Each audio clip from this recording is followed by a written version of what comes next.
everyone for coming. Baruch Hashem. This is year number 3 on eating with awareness. What a schus to learn this Torah. Mamish incredible. So in the pamphlet that we're using, Achilasam Shel Yisrael, Reb Kivak, there's one printout. You got one, okay. We got to page Hey. And just gonna, there's some new people here, but I think that it's okay because he's really walking us through, and in what he says we'll be reviewing, and if anyone has questions, really don't hesitate, just interrupt me. Also the people in Zoom, just unmute and ask, please. So it's page Hey in the middle of the page, where it says Ha'ikar hu emunah. The essence is faith, he says. The hamlachat Hashem itbarach, making Hashem king, bringing Malchus. And it's really amazing that this shir always comes out in the Sfira on the day of Malchus. How it's Malchus should be so. Malchus Hashem itbarach. Next week, by the way, is the Erev Shavuos. There will not be a shir. It's going to be that night is Shavuos. So, unfortunately, but we'll pick up the following week. The making of Hashem king, bringing that royalty and that dignity to Hashem's presence in this world. This is done by every time that we speak or do an act of mitzvah that we do in this world. But really, and this is such a big deal, al pisod, and such a big deal for us to understand. Essentially, making Hashem Melech is done with our thoughts, right? You can get all the, what do you call it, choreography right, you put the tefillin around the arm and do the lighting the candles for Shabbos and whatever, and it's all great, and it's all kodesh kodashim. But it's the machshava that really brings it to where it needs to be, right? He's going to explain this and speak about this quite a bit. Our thought world is so important. In general, in our lives as Jews, and particularly as we're learning, and this is mamish the title of the shir, eating with awareness, right? To have presence of mind, have presence of mind. It's already just like such a happy thing to have presence of mind. Ready, Jack? It's the idea of simcha, otiyot machshava. Same letters make the word simcha and make the word machshava. When you are thinking what you want to be thinking, such a better, even if you're not officially smiling or jumping around, but you're in a state of joy. When you're plagued by thoughts, when there's whatever, stress or pain from the past or worry or fear or whatever it is that's coming in, or some kind of compulsive thinking of some kind, then it's not my own machshava, it's not really simcha. Right? And particularly the thoughts of emunah.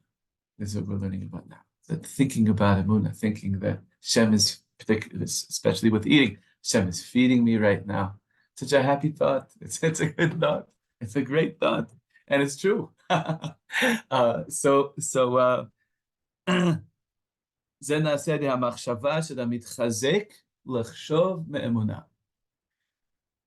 the person strengthens themselves to think about emunah. Lashon HaZohar Kodesh, and as the Zohar says, kulhu b'machshava hispiriru. All of it, everything, through thought becomes clarified, becomes, as we're going to learn, the sparks, right? So there's some chaburah who just came now on the Zoom who we had this whole previous, and you also were the thought, the spark. Let's take a step for a second and talk about sparks, because he spent the first chunk of this pamphlet talking about nitzotzot. We'll just go back there for a minute.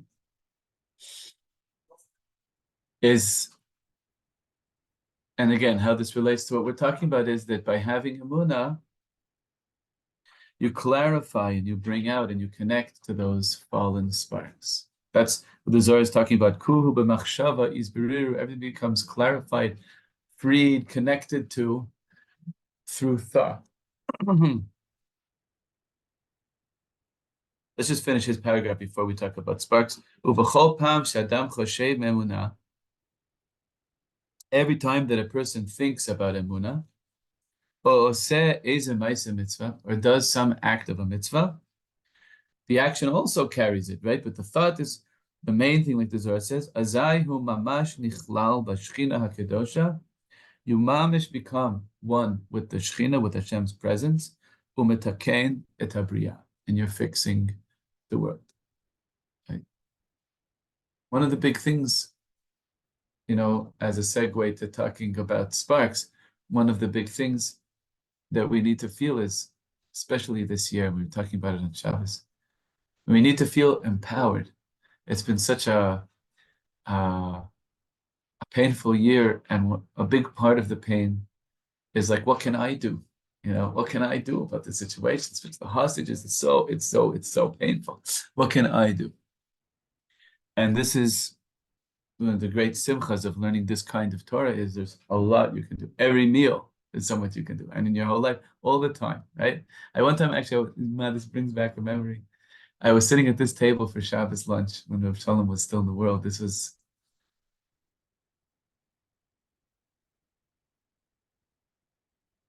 I think I was married yet. So it might have been in like 03, 20 years ago. And Rav Shalom and Judy had at the house some very serious activists, mamish, idealistic and intense and, warriors, in terms of the cause, and fixing the world environmentally, politically, etc. And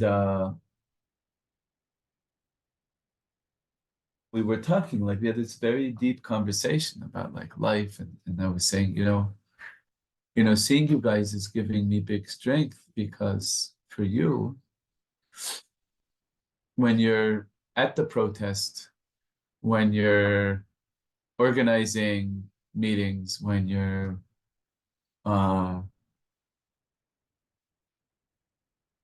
choosing what you buy in the store or whatever it is, so you're expressing activism and changing the world, that you're strengthening me to remember that for me, with Torah and with mitzvahs, mamish every second changing the world. Every second, mamish, every second. There's every little thing I do. There's no in between. The Gemara says, every step you take towards doing a mitzvah creates a malach. All the in betweens are filled with kedusha. All the in betweens, too far off on this point, but I remember the year when I was a teenager, I once slept overnight at a subway station in line to get tickets to a U2 show way back when. And yeah, Gavaldic music, and then I got to the show, and but getting there, staying overnight it was fun, but it was a drag, and then getting to the show, so many people on the push and thing, and then and even after staying up all night, I got one ticket way up high, in the bleachers, I could barely see them, and it was fun to be there, but the whole thing, the process of getting it, and then getting to the stadium and getting home were really, really insane. Too many people, drunk people, and that was insane. And then fast forward that to about 8 years ago, this teenager, or no, must have been about 10 years ago, this teenager in Montreal from the community, he pulls me over, he says, "I know you're a Baal Tshuva, how did you choose this?" This is a teenager who's starting to think outside of his box. He's why would you choose this? You have the whole world. And I was So I told him about this U2 concert, and I said, I said, the concert was fun, but the in-between time was like totally meaningless and no fun, all that in-between time. I said, like, when you have Torah, it's always, the ikr is always with you, mamish. It's amazing. It shouldn't be pressure. I'm not talking about pressure. I'm talking about like, wow, it's a real meaningful life the whole way through. There's nothing come close to that. As far as I'm aware, even just on the most simple level, there's nothing that comes close. Chaim, Chaim. Okay. So we learned, we were talking last couple of shiurim about the sparks. I'll just give a little synopsis. There's this idea that the Arizal is speaking about called Shavirat HaKelim, the shattering of the vessels. And obviously, it sounds like a catastrophe at the beginning of creation. There was this light that was so strong and the vessels couldn't handle it and they shattered and all these sparks fell. And now we have this task of lifting up these sparks. It sounds like, like the whole, somebody slipped in the kitchen at the beginning of time and like we're spending the rest of the eons like cleaning up the mess. Like, what's going on? It sounds a bit like funny. So the way Reb Kivak is presenting it to us in this pamphlet and is L'chaim, is that Hashem had a desire to create a world where people are human beings, and of all the creatures infinitely possible, we are the best creatures to make Hashem's king, Malchus in the world. And he said, okay, the way they're going to make me king is I'm going to give them all these experiences that will seem separate from me. And when they have emunah, that's how they'll connect back to me in this world, right? And the idea being, not that this collapses us back to like an original unity, like Rabbi Nachman once had a chassid who said, Rebbe, please, like I've had enough, just daven that I should have Yiras Shamayim, and that's it. And the Rebbe said this wild answer. He said, I could do that, but then it would just be God serving God. Like, it would take away the dignity of your process and your existential aloneness and your ability to turn to Hashem. If I just, the idea of the sparks is Hashem gives us amazingly particular experiences, incredibly specific foods, like we've been learning that the word shulchan comes from the word shaliach, that the table is the shliach to bring to your exact body and soul today the exact sparks that it's meant to receive. There's this whole symphony going on in creation of this whole amazing process. And it's all mamish tailor-made. And it's not because of somebody slipped in the kitchen. It's because if Hashem would just make everything too revealed, then it would just be God serving God. There wouldn't be this hero's journey that we're each on. It wouldn't have the dignity of our own process and our own, yeah. Go ahead. Saying that the struggling is the service. Mm-hmm. Yes, the fallenness of the spark is that as I eat the sandwich, it seems that it's just this nice crunchy sandwich and there's nothing to do with God.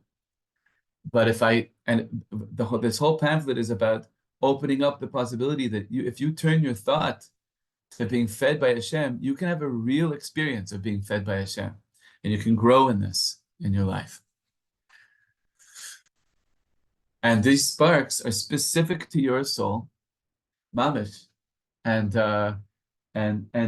you should feel empowered and excited about eating, and not scared of it, right? And we're going to learn about this more as he's going to take our hand through this. And so the first thing that we saw today is, and I encourage the chaver who are new on the Zoom, and the previous shiurim are up on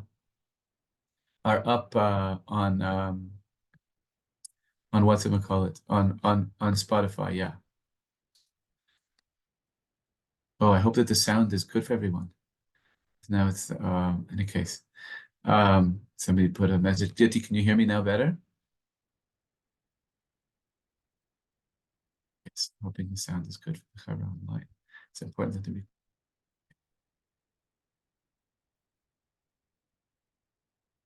Yes. Okay, good. Thank you for the response. Okay. So now what he's alerting us to is your thoughts are really important in this process, right? Your thoughts, of course, your actions and your speech also connect you with Hashem. Actions and speech of mitzvah connect you with Hashem. You know, you say a bracha, you did it. But obviously, it's a billion times stronger when you mean it, you know? And so every time, the last line that we read again, every time you think about faith, or says in mitzvah, do an act of a mitzvah, you really are connecting and becoming one with the Shechina, you're fixing the world. That's what sent me off on my whole activist segue. Okay, we're fixing the world. But we have to very much believe. Every thought of faith, even the tiniest little thought of faith, it's not just a little nothing of a thought. With that thought, you are mamish connecting yourself with the divine presence in the world. You're making a oneness with, for purposes of now, we'll call Kucha Brichu Hashem's transcendence and Shechina Hashem's immanence. You're making a yichud between the beyondness and infiniteness of Hashem and the amazing presence of Hashem. Right? Kadosh Baruch Hu, one really cool thing is when you say the words Kadosh Baruch Hu, in your mouth, the K is from the back of your throat, the D is the middle of your mouth, and the Sh is further out. And then Baruch starts from the lips to the R and the Ch, right? And goes inwards, right? The transcend Kadosh, Baruch, and then Hu is just breath. Hu, right? It's a real meditation. You can almost, yeah. Ha Kadosh Baruch, Kadosh Baruch Hu, yeah. You can really, yeah, get into that, right? And so it's just a remez. It's just like a hint, like that the Kadosh is outwards, is the beyond mystery of Hashem, and then there's this immanence, right? And the thing is that the fallenness, the Shechina in Galus, the exile of the Shechina is, right? Yeah. Wow. You want to share something that this is bringing up for you, or okay, fine. So it's just cool, yeah. So the exile of the Shechina, we're going to be talking about exile and redemption soon, further. But the exile of the Shechina is that have this imminent transcend, the imminent thing, the colors, the crunch, the taste, etc., you know, of the food, and but it's in exile because that imminent experience, which really is like bursting with godliness and awesomeness, is cut off from Kucha Brichu, from the great mystery of the oneness of Hashem that is beyond, right? So with my thought, I connect them. Yichud Kucha Brichu Shechina, mamish connect them. Right? Yeah. Is the word Shechina like one of Hashem's names, or it's just like? Yes. Shechina means the indwelling divine presence. Yes, it's a name of Hashem. Yeah.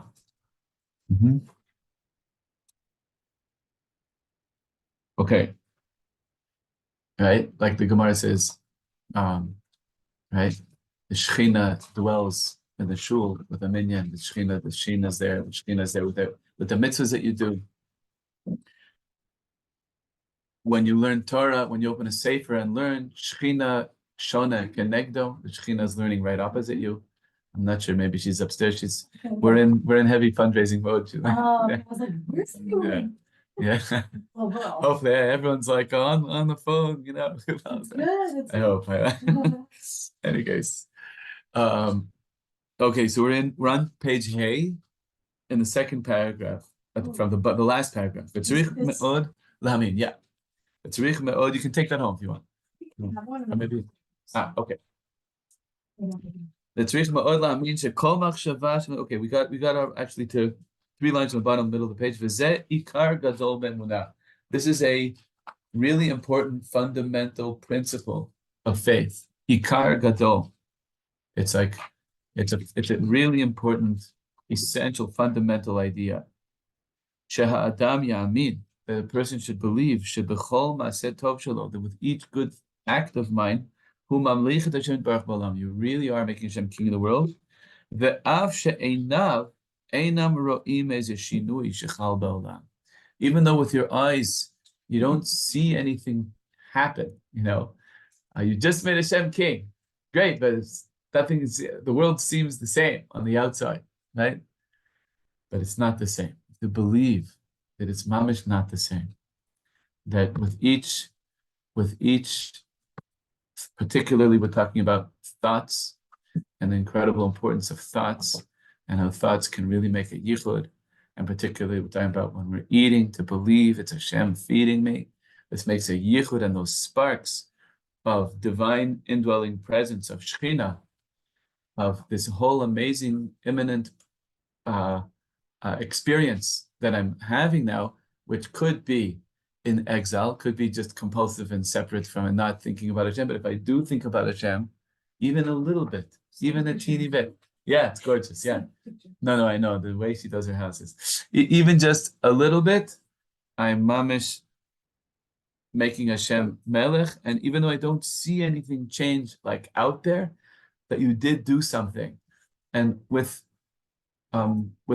practice and with time, this can really become part of your general consciousness and your sense of accomplishment. You really can have a sense of accomplishment with this. It's really, it's very real. Is what Am Yisrael have been doing. This is he's really bringing us in to the inner world that usually was kind of reserved for more Kabbalistic-minded people. He's giving it to us in very simple language and helping us to recognize the amazing importance of our thought world and what we think, and helping us to basically build new habits with thoughts of emunah and strengthening us with this.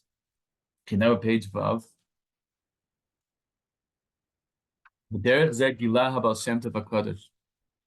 And this pathway was revealed by the holy Baal Shem Tov.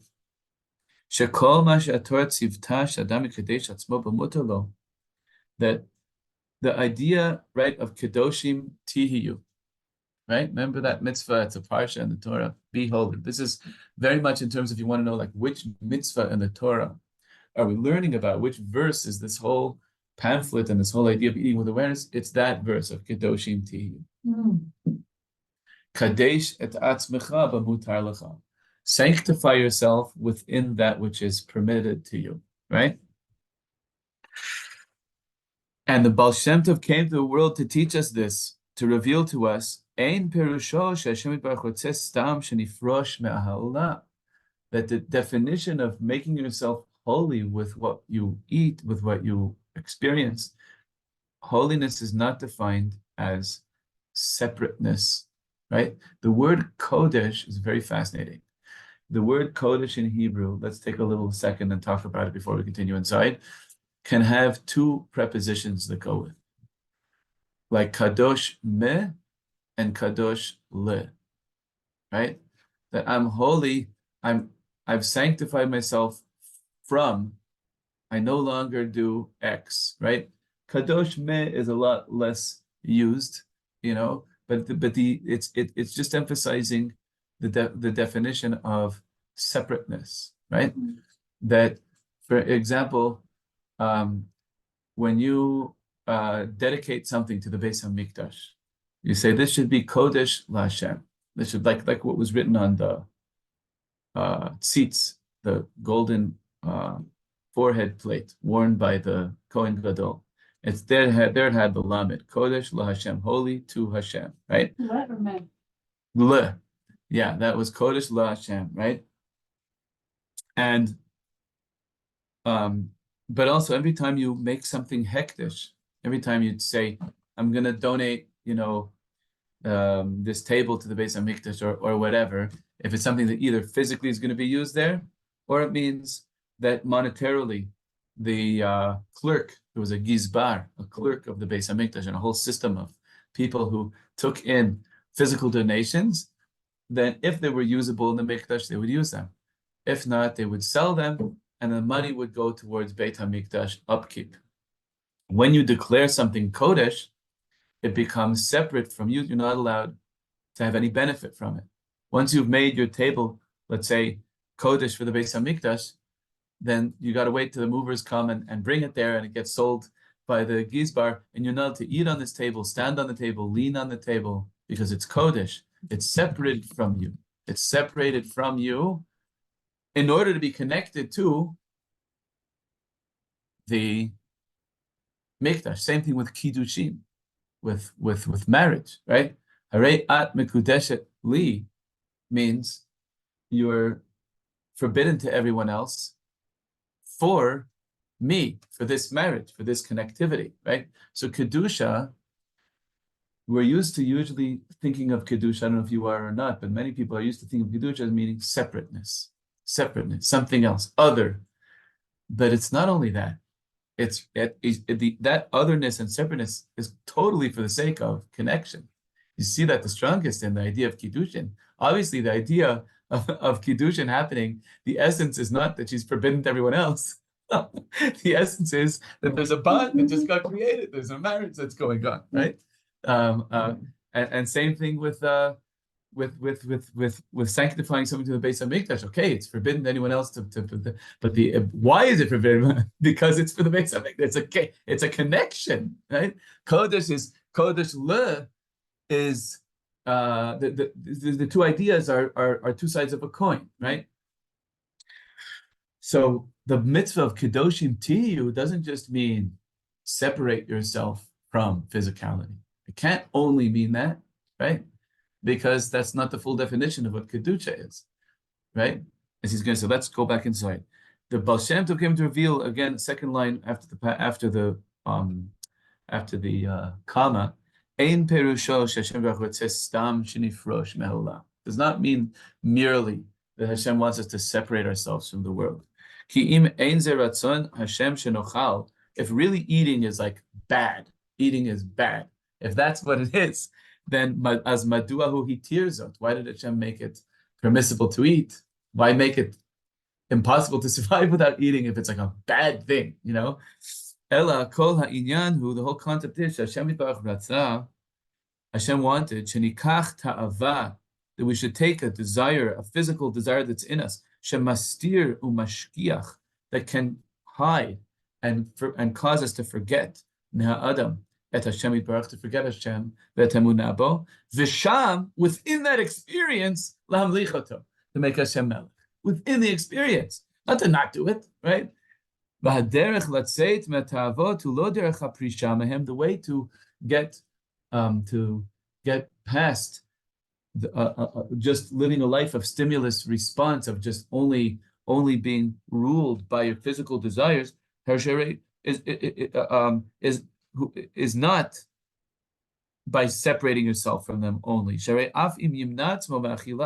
Even if, let's say, you decide, okay, I'm not eating. That doesn't mean you got any kedusha. Essence of kedusha is to reveal and bring out more emunah. Because again, this is a point that we saw last year, that it's not just that you're having emunah when you eat, but that when you have emunah when you eat, the eating experience will increase your emunah, right? Because you're having an experience of being fed by Hashem. So it's going to not only feed your body, it's going to make your emunah stronger. But it's like you're opening a door for real light to come into your life. More. V'yoter mizeh. Ma yaseh levasof. And furthermore, so if you take this guy who's decided not to eat at all and thinks that that's what kedusha is, what's he going to do? When comes time, he's got to eat eventually. It's possible to totally never eat. Ela ikar haderech va'etza lechol b'kedusha. Rather, the essence of the path and advice for what it means to eat with holiness, to to turn up your Amuna energy, umitoch kach mimela, and in that way, automatically. And here we're again, these next two pages are going to be about this dance between eating less and sort of holding yourself back and going into the experience. So what he's saying is that, and this is really his whole main, yeah, I'm thinking academically, his thesis statement is over here, is when you put more amuna into the positive act of eating, it's going to eventually have an effect that you'll eat only what you really need to eat. If you start the other way, though, trying to figure out and measure how much I'm going to eat and what's considered good and what's considered bad, you'll get too confused and the whole thing will fall apart. The place to start is the Emunah. And eat with Emunah, and then that itself will, with time, help you figure out what to eat, when to eat, and how much to eat, and so on. Yeah. I missed the last week, so maybe you said it, but what does it mean to like eat with the Muna? Like, does that mean like you're fully believing that like everything comes from Hashem, or like that just, I don't, like what? Yeah. As simple as that. Right now, Hashem is feeding me. It feels like my arm is holding this cup of water and putting it in, and it's this whole, world of separation. But if I put Emunah in, I really can experience even the energy in my arm moving it up is Hashem feeding me. And that's all. It's yeah. It's like we go to the shop, we do our shopping, we fill up our fridge, and then we forget to, we make a bracha on it, but then it's like, wow, thank you, Hashem. Yes. Hashem's putting that in the fridge, Right. Mamas. Okay. So by putting faith into the experience of eating, automatically with time, and he's going to speak this out further, I will pull my hand back from just eating compulsively and having too much pleasure from the physical desire. And here he brings in this amazing thing from Torah. It's number 7 in the Likutei Moharan, where Rabbi Nachman taught Ikar Hagalut Machmat Chisaron Emunah.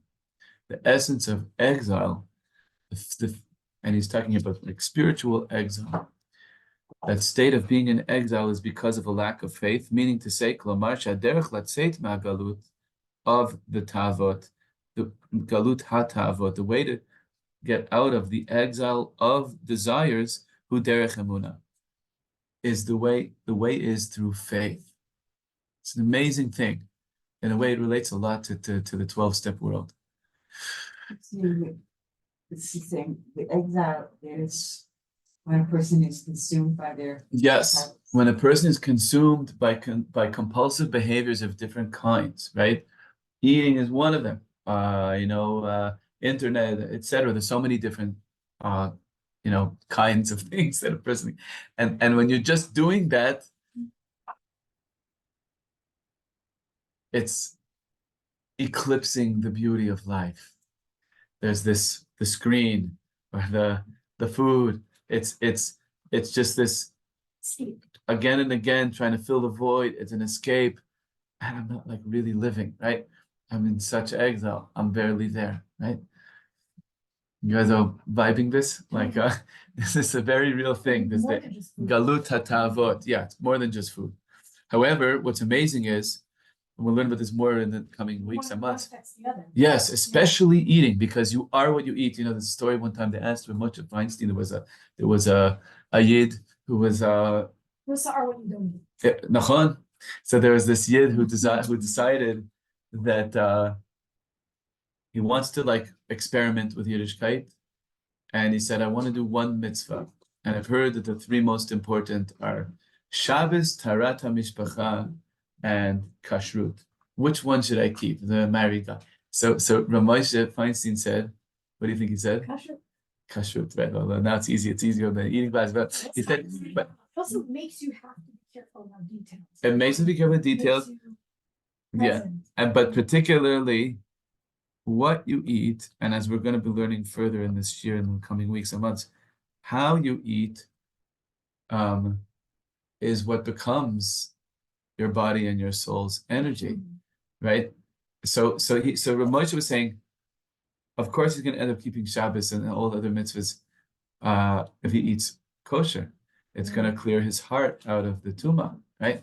And so the same thing here, even though of course there are other compulsive behaviors and issues that pretty much almost everybody in the whole world has in some way, but when we're working on eating, you're working on the very stuff of who you are, and you'll be Bezat Hashem, a calmer, happier person, and other things will fall away too. Of course, there's a voda to do and everything, but it can lighten the load up with everything else, because in a way the eating is the pipeline to physicality, mamish, literally.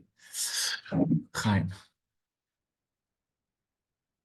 And so, but what he's saying here is so amazing, is that how do I fight this exile? On the one hand, I know I'm just gonna push back. I'm gonna, these physical desires are exiling me. I'm pushing back, and it just becomes this dark world of push me, pull you, And he's saying the way out is emunah. Amazing. No. Eat. Just eat with emunah. Even if it's a very small percentage, as we're going to see, of your total eating, a little bit of eating with emunah does so much. It does so much, and it's doable. It's doable. We're not telling you to go on some heavy-duty diet or to what. Eat the same amount. Eat the same stuff. Just start by putting some emunah into your. That's where the geula is. That's the Baal Shem Tov's amazing energy. Amazing, yeah.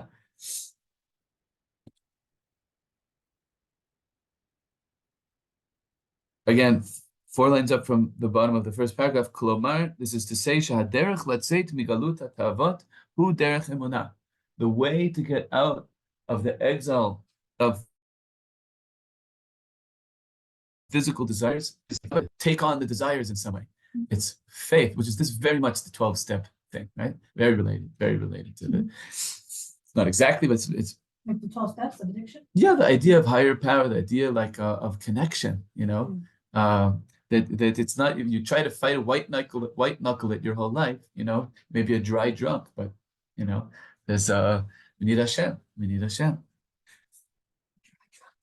Yeah, no, that's a real term. Yeah. That they're not drinking, but they're still inside a drunk. If they would, yeah, yes. Battling. Yes. They're just spending the whole life white knuckling it. Oh yeah. Well, once an addict, it's always in the person. Nachon. It can be. I've seen it jump from addiction to addiction to addiction, and they don't realize 100%. they're addicted. That is, I'm not alcoholic anymore, but they're addicted to other 100%. behaviors. The idea is that sobriety is not the same thing as abstinence. That's the idea, right? Sobriety is that's kedusha. You could translate mamish, especially in the way the AA talks about it. It's connection also. It's not just you're not. You could spend your whole life only not, but you're missing the real you, the sobriety, the fullness of being, that's what Sfira Omer is finding all the colors of your being, all these sfirot. Wow, I have this, I have that. There's a whole palette of who you are, right? Oh, sorry, there's a bracket here. And no, before that. So for the end of the line, this is not just a random piece of advice. It's not just cute and sweet, like Shlomo would say. It's not just something you could use or not use. Might say, I don't need that advice. I don't need this advice. I'll battle my physical passions without faith, right? It's like, no, this piece of advice is essential. This is the essence of, and particularly we're translating into a pasuk in the Torah, and this is what the pasuk means. Kadesh atzmecha ba mutar lach. Right? That's how Chazal understood. Kadoshim to you means make yourself holy within what is permissible to you. Not just white knuckling and saying everything's usher. Right? That's what the Nachash told Chava. Right? Did we speak about that last week? I forgot. The Nachash told Chava, like, did Hashem make all the trees usher? And for a second, she felt the whole world is usher.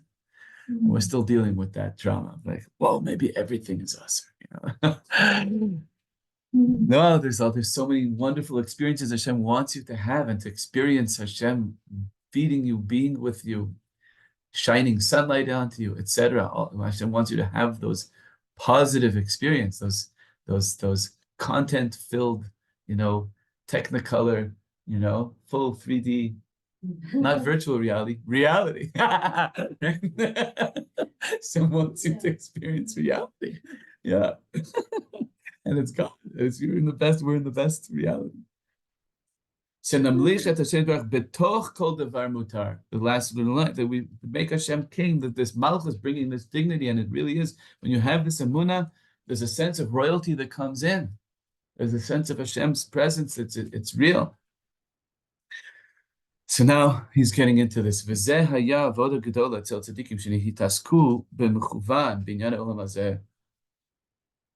one of the themes in this thing is our generation and previous generations, how do we really make this thing of Kedushat Achila real for us? So the tzaddikim, and there's tzaddikim in our generation too, who are on super high, there is such a thing as super high levels, right? This whole booklet is for us, for even the most simplest level, it's accessible. But he's talking about, now he's going to talk about what a high level is. This was the Avodah Gedolah Tzaddikim, the great Mamish Tzaddikim, shehitasku b'mechuvan b'inyanim, that specifically involve themselves in matters of this world. Ubachila shtiyah masamatan, they would eat and drink and do business. Kedei lahamlich sham et Hashem yitbarach. That was their kavanah. They were going in to make Hashem king there. Ach kevan shezeh avodah mesukenet. But since this is dangerous, meaning the tzaddikim would go in, right into like Wall Street and into, the bakery, whatever it is, right, to make Hashem king there. The thing is that there's a danger, because Sherei Bekalef Sharli Pol Shichacha, this Rabbi Nachman speaks about in Torah 54 in Likutei Moran, that there's a danger, you put yourself too much into physicality. There is a balancing thing here. We're saying it. Hashem wants you to experience Him through your eating, through all the physical pleasures and things of this world that are permissible. And yet, if you say, okay, I'm going to make Hashem king, wow, I'm going to go to some really far-reaching things and make Hashem king there, dangerous, not so posh. It doesn't mean like there is a, in other words, okay? So surely the beginning of service, is to separate. Now here he's going to say harsh. Again, he's talking about tzaddikim, he's not talking about us. To separate a person, to separate yourself as much as possible from eating v'chadoma, till like a really great tzaddik who's totally broken down their physical sense of food, and that when they eat, they're experiencing the joy of the letters of Hashem that are in the creation of that food. That's like a very high madrega, like Rabbi Nachman talks about Torah 19, Likutei Moran, umitzion yisadeka, which is saying Tehillim 20, mitzion, from Zion Hashem will how do you say, yisod, will feed you, right? Will give you a meal, will nourish you, like from the word seudah. So Rabbi Nachman says, Tzion can also be read as the shining of the letters of creation that is in the food. And when tzaddikim are enjoying their food, that it's not that they've totally broken down their physical connection, and they're enjoying the essence, mamish, the words of Hashem that are in that food, which is a super high madrega, right? And those kinds of people can go into the, some heavy duty physicalities and make Hashem king there. And they sometimes do that. Nachman said about himself, he worked really hard on breaking his desire for food when he was young, when he was a child. Such that when he became older, he said, when I eat, and mamashi, there are many stories that the Rebbe, not that he would eat like tons and tons, but especially at the end of his life, he would always ask for a glass of tea. He wasn't ascetic, When he was young, he worked really hard on it. But then when he was older, he'd snack, he'd eat, But it was the highest thing. Yeah. It seems that that's what he needed to do. Mhm. He had to kind of do Surah Yes. and then Asito. Yes. How does that fit with where we're here? The first part. Right. Just go to the second. That's exactly what Rav Kivak is going to say. Excellent, exactly. Let's just read further and you'll see. So bottom paragraph, page Vav.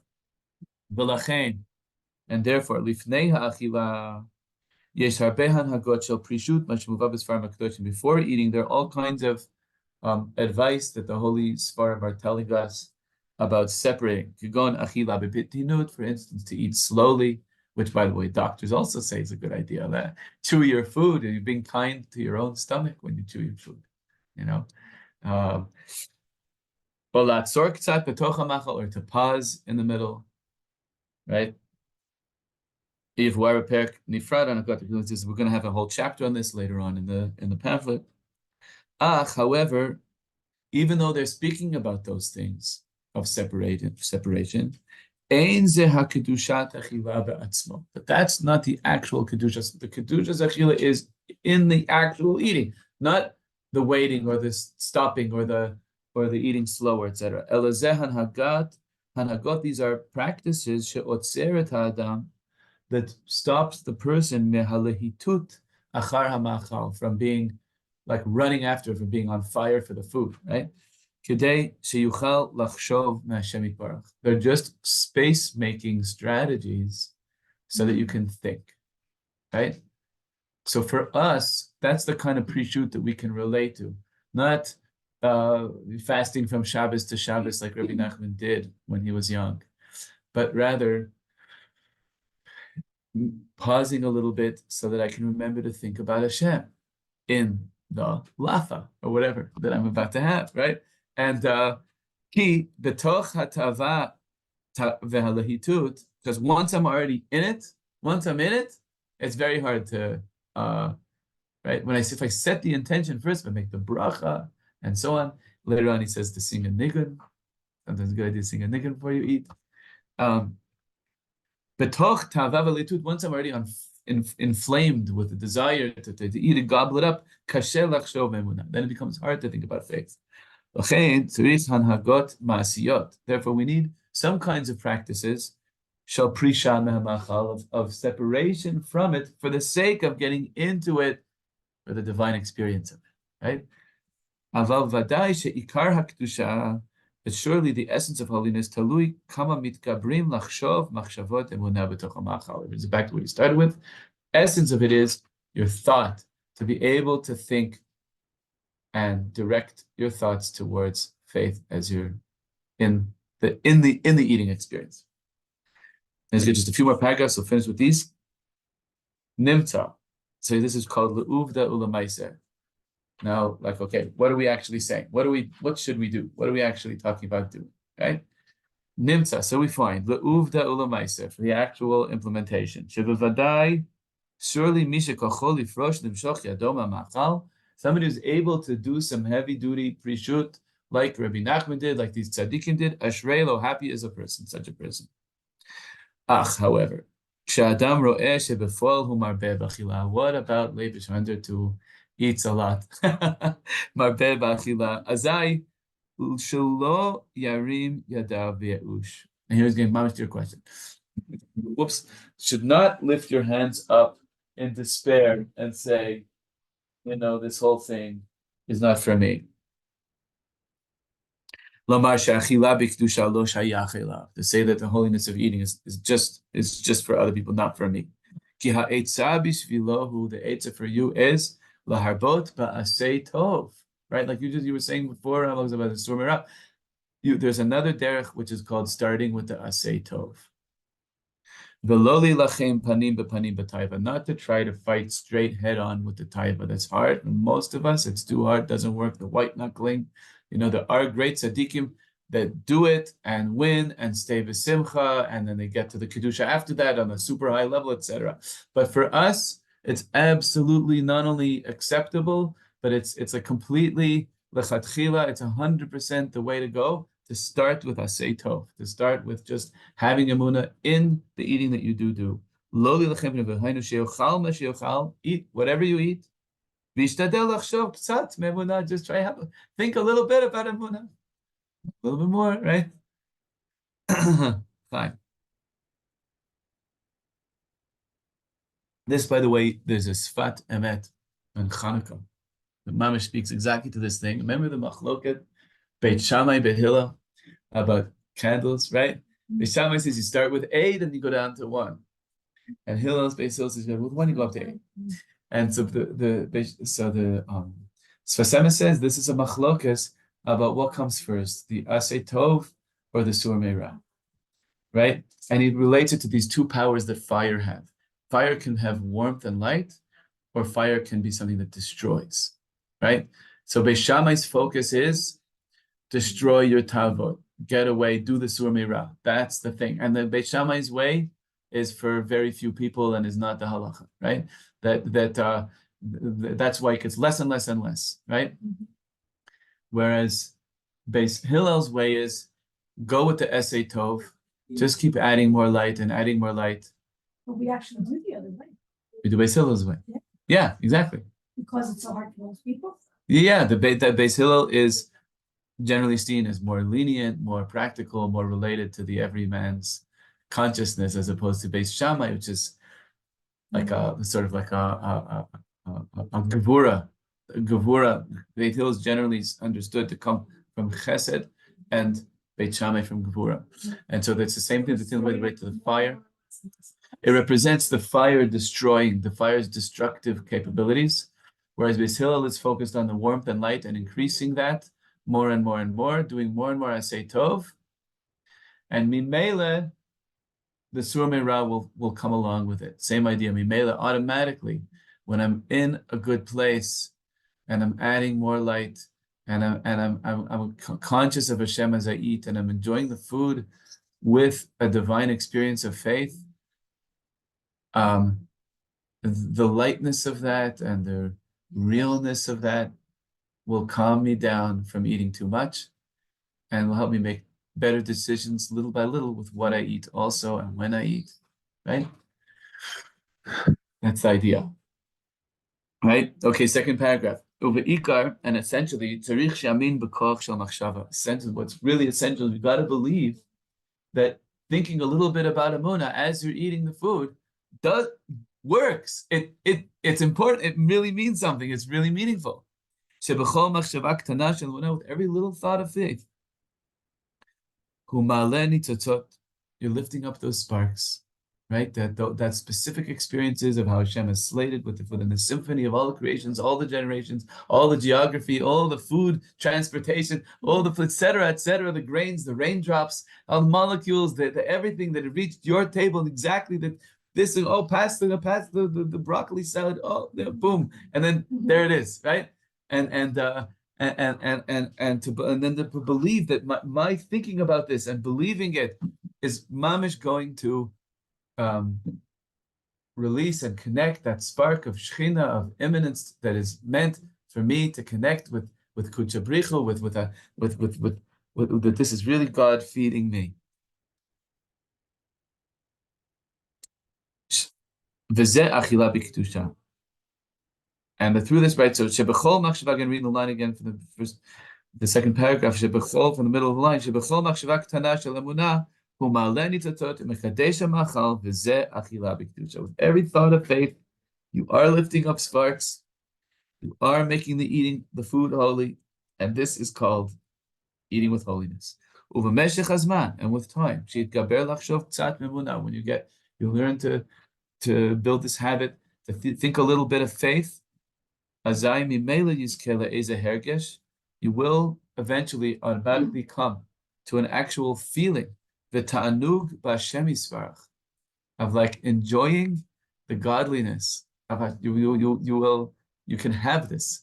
That the more we open the door to it, the more it gets in, and eventually these little drops, and it doesn't take much, and it's so much better. then the other then the physical desires themselves, which they don't fill the void at all, they just make the void worse in a certain way. And when you get even one little droplet that's mamish from God, wow, we were talking a bit about this in terms of other Hanukkah again, like I think it was in this year, I think with Hanukkah, like Hanukkah, there's no official Sudas mitzvah. Every other holiday, we like sit whole thing, right?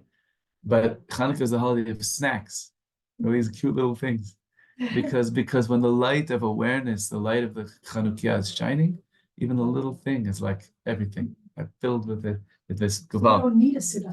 Yeah, you get a little taste of how the tzaddikim eat, just a little bit, and wow, it's so much love in it. Never like thought about that. Yeah, it's the holiday of the Heilige snacks. Just a little bit more.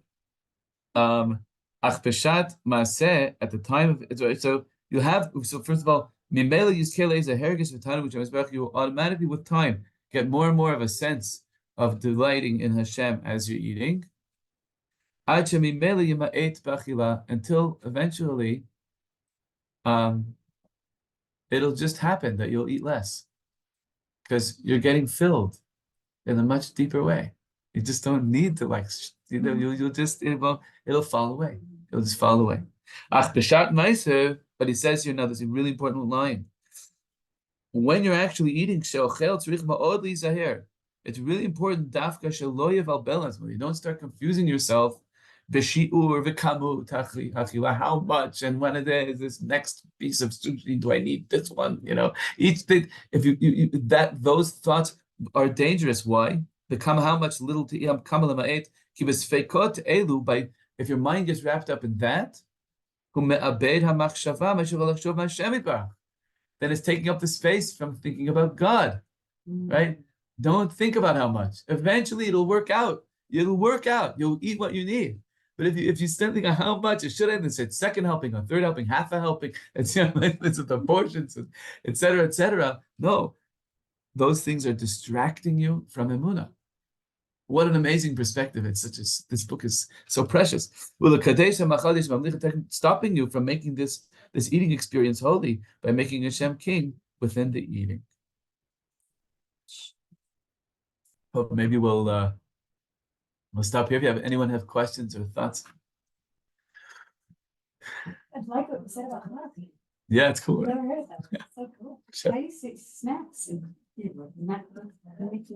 Oh, not nashnushim, or today I don't know if they actually have an exact word in the Gemara's Hebrew.